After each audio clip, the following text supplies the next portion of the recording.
प्रधानमंत्री मोदी को इजरायल की संसद का सर्वोच्च सम्मान दिया गया। संसद में पीएम मोदी को speaker of the Knesset medal से सम्मानित किया गया। पीएम मोदी को यह मेडल उनके व्यक्तिगत नेतृत्व और भारत इजरायल संबंधों को नई ऊंचाई पर ले जाने के लिए दिया गया। पीएम मोदी अब दुनिया के कुछ चुनिंदा लीडर्स में शामिल हो गए हैं जिनको इजरायल और फिलिस्तीन दोनों देशों ने सर्वोच्च सम्मान दिया हुआ। यहां भारत में नरेंद्र मोदी के पहले कोई प्रधानमंत्री इजरायल गया ही नहीं कि फिलिस्तीन जाएंगे और इजरायल नहीं जाएंगे तो बाप, इजरायल चले गए और फिलिस्तीन नहीं जाएंगे तो यहां कांड हो जाएगा। लेकिन नरेंद्र मोदी को दोनों जगह का नागरिक सम्मान मिला हुआ है सर्वोच्च। साल 2018 में पीएम मोदी को फिलिस्तीन ने grand collar of the state of फिलिस्तीन से सम्मानित किया था। यह विदेशी नेताओं को दिया जाने वाला फिलिस्तीन का सबसे बड़ा सम्मान है। यह पहली बार नहीं है जब किसी देश में पीएम मोदी का ऐसा क्रेज देखने को मिल रहा है। आप पीएम मोदी का शानदार रिकॉर्ड देखिए। पीएम मोदी अब तक 19 देशों की संसद को संबोधित कर चुके हैं। अब तक 29 देशों का सर्वोच्च सम्मान उनको मिल चुका है। और जिनको यह नरेंद्र मोदी का सम्मान दिखता है वो उनकी प्रॉब्लम है। यह भारत के प्रधानमंत्री का सम्मान है बॉस, यह भारत का सम्मान है। यह मेडल भारत के गले में आ रहा है। इससे देखिएगा ना तो आपको भी गर्व महसूस होगा। आप देखिए कि नेहरू, इंदिरा से लेकर राजीव गांधी, मनमोहन सिंह और पीवी नरसिम्हा राव ने मिलकर 17 बार विदेशी संसद को संबोधित किया। अच्छा, नरेंद्र मोदी की पॉपुलैरिटी ऐसी है कि वो सबको पीछे छोड़े जा रहे हैं। कोई दूर दूर तक टिक ही नहीं रहा। इंडी वाले तो मिलकर पीएम मोदी के करीब नहीं पहुंच पा रहे। पीएम मोदी ने डिजिटल स्पेस में एक नया रिकॉर्ड बना दिया। सुनिए जरा, आपको बताता हूं। इस वक्त सबसे बड़ी चर्चा इस बात को लेकर भी है कि इंस्टाग्राम फॉलोअर्स, इंस्टाग्राम के जो फॉलोअर्स होते हैं, अगर आप देखेंगे वो किसके कितने। भाई नरेंद्र मोदी कहां चले गए आप देखिए। मोदी जो हैं उनके फॉलोअर हैं 100 मिलियन बॉस, 100 मिलियन मतलब 10 करोड़ फॉलोअर। इसी तरह अगर आप देखेंगे, नरेंद्र मोदी को अलग कर दीजिए, अगर आप देखिएगा राहुल गांधी, उनके कितने फॉलोअर हैं 12.6 मिलियन। एम लिख रहा हूं मिलियन के लिए। और इंडी के सारे नेता आप मिला दीजिए, इंडी के बाकी जिसमें कि अखिलेश भी हैं, तेजस्वी भी हैं, ममता भी हैं, उद्धव भी हैं, सबके फॉलोअर को मिला दीजिए तो वो बैठता है 23.2 मिलियन। यानी राहुल प्लस इंटायर इंडी भी अगर आप कर दीजिएगा तो ये आप जो मिलाइएगा ये बैठता है 6 2 8 3 2 5। अच्छा, ये 23 जो है, माफ कीजिएगा, ये 23 में तो राहुल गांधी भी है, यानी ये पूरा इंडी है। तो 23.2 पूरा इंडी अलायंस। अब मोदी अकेले 100 मिलियन बॉस। आप सोचिए क्या हाल है। यानी सोशल मीडिया पर फॉलोअर्स के मामले में पीएम मोदी अकेले पूरे इंडी गठबंधन पर भारी है। और जो कांग्रेस लोकसभा में राहुल गांधी की स्पीच के सोशल मीडिया पर व्यूज दिखाकर डंका पीटती है, वो अब कह रही है कि सोशल मीडिया पर फॉलोअर्स से क्या होता है, लोगों के दिल में जगह बनानी पड़ती है। आप ये भी देखिए कि इधर भारत में तो कांग्रेस पीएम मोदी को भाषण तक देने, उनका रोकने के लिए हंगामा मचा देती है। उधर इजरायल की संसद में पीएम मोदी के भाषण पर पूरी संसद तालियों से गूंज रही थी। पीएम मोदी ने कल इजरायल की संसद को संबोधित किया था और ऐसा करने वाले वो पहले भारतीय प्रधानमंत्री बने। जब भाषण खत्म हुआ तो इजरायल की पूरी संसद ने खड़े होकर तालियां बजाई। पीएम मोदी के भाषण से प्रभावित होकर काफी देर तक इजरायल की संसद सदस्य तालियां बजाते चले गए। देखिए एक बार।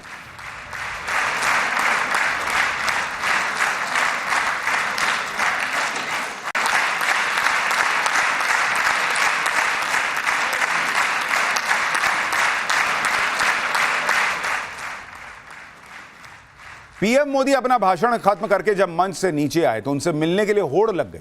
इजरायल का हर नेता पीएम मोदी से मिलने के लिए बेताब दिख रहा था। वहां मौजूद हर शख्स पीएम मोदी के साथ सेल्फी ले लेना चाहता था। आप देख रहे हैं तस्वीर, हर आदमी फोटो खींच रहा है, सर एक सेल्फी हो जाए।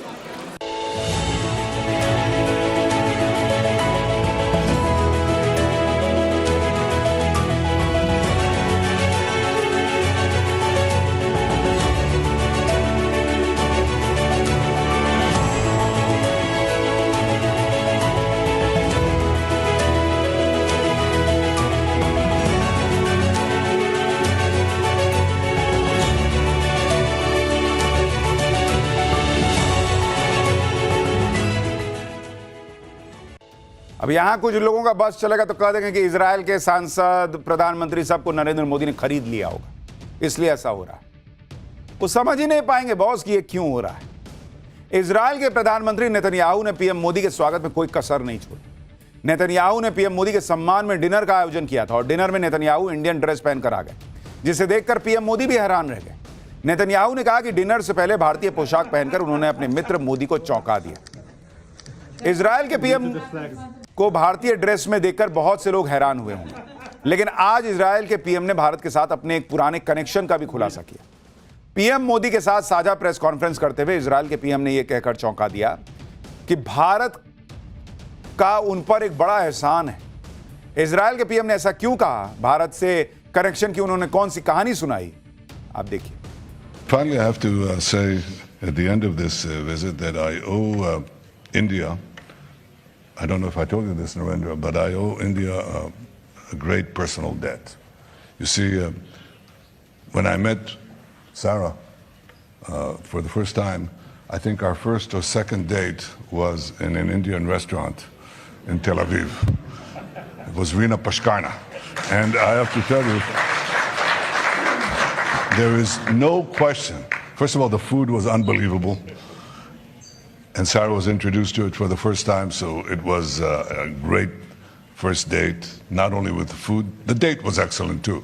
So obviously, I'm indebted to you, as are my children, and I want to tell you how deeply and from the heart we feel both our personal friendship and the friendship between our governments and our peoples, and may this continue and flourish and strengthen.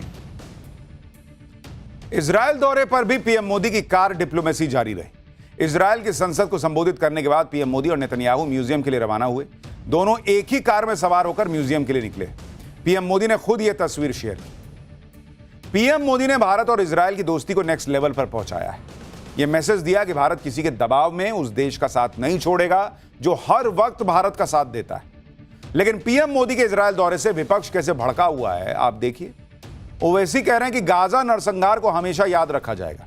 Bharat के प्रधानमंत्री का इस समय Israel का दौरा करना और warrant जारी किए गए कि एक युद्ध अपराधी को गले लगाना फिलिस्तीनी लोगों के प्रति भारत के लंबे समय से चल रहे समर्थन के साथ विश्वासघात। शायद प्रधानमंत्री के दौरे के बाद अमेरिका ईरान पर हमला कर दे। ज़ायोनिज्म मुर्दाबाद। ओवैसी को फिलिस्तीन में जो लोग मर गए, बच्चे मर गए, महिलाएं मर गए, वो दिख रहा है। और हमास ने जिन महिलाओं और बच्चों को इजराइल में मार दिया, उनके लोगों को मार दिया, बंधक बनाकर रखा, वो उनको नहीं दिखता है ओवैसी को। वो बच्चे बच्चे नहीं हैं, वो महिलाएं महिलाएं नहीं हैं। इजराइल ने जो जवाब दिया उसमें भी जो मासूम बच्चे और महिलाएं मरे वो नहीं होना चाहिए था, लेकिन तराजू तो बराबर रखो। ओवैसी आरोप लगा रहे हैं कि नेतन्याहू से मिलना फिलिस्तीन के साथ धोखा है। सुनिए एक बार वो कैसी बात कर रहा है। मोदी जी, आप बेंजामिन नेतन्याहू को बोलकर सिर्फ गाजा में 15 मिनट के लिए जाइए। 15 मिनट के लिए गाजा में जाकर देख लो आप कि उस गाजा में जहां पर लोग 30 लाख के करीब लोग रहते थे, वो खंडेर बन चुका है। बेंजामिन नेतन्याहू ने बमबारी कर करके गाजा को बर्बाद कर दिया। अगर कल कोई आरएसएस और बीजेपी का एक शख्स उठ के बोलेगा ओवैसी तेरे को बेंजामिन नेतन्याहू के बारे में तुम क्यों बोले, मैं जानता हूं वो आपके भाईजान है, मेरे नहीं है।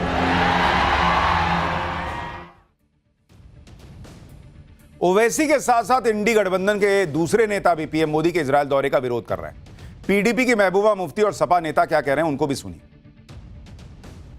तो ऐसे में मोदी जी जो 140 करोड़ लोगों के नुमाइंदे हैं, वो जाके एक क्रिमिनल के गले लगे, उससे मिले, उससे बात करें। मुझे लगता है ये शायद हमारे जो मुल्क हिंदुस्तान, गांधी के मुल्क के लिए ये कोई अच्छी निशानी नहीं है। इनके हिसाब से अच्छी निशानी ये है कि जो इजराइल भारत के साथ खड़ा रहता है उसको आप जो है ना कोहनी मार दीजिए, क्योंकि फिलिस्तीन में लोग मर गए और इजराइल में मर गए उसकी कोई वैल्यू नहीं, उनकी थोड़ी कोई जान की कीमत है इनकी नजर में।